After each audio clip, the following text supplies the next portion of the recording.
Ça ne saute pas aux yeux, mais dans cette pièce, sur 3 prévisionnistes, 2 sont en grève. Leur problème, c'est qu'ils sont réquisitionnés en raison du caractère sensible de leur travail. Victor, par exemple, réalise les bulletins de prévision pour les vols long courriers.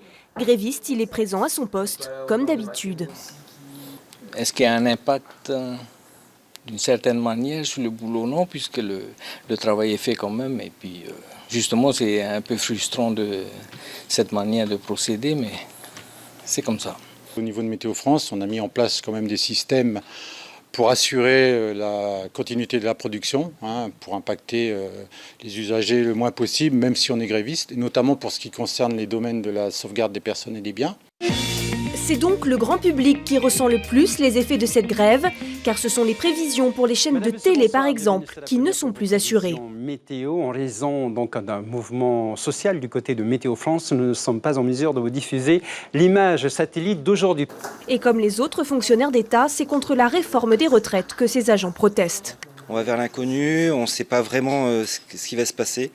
Une chose est sûre par contre, c'est que cette retraite à points va diminuer la pension des agents de l'ordre de 40 à 50 000 francs par mois lorsqu'ils seront à la retraite.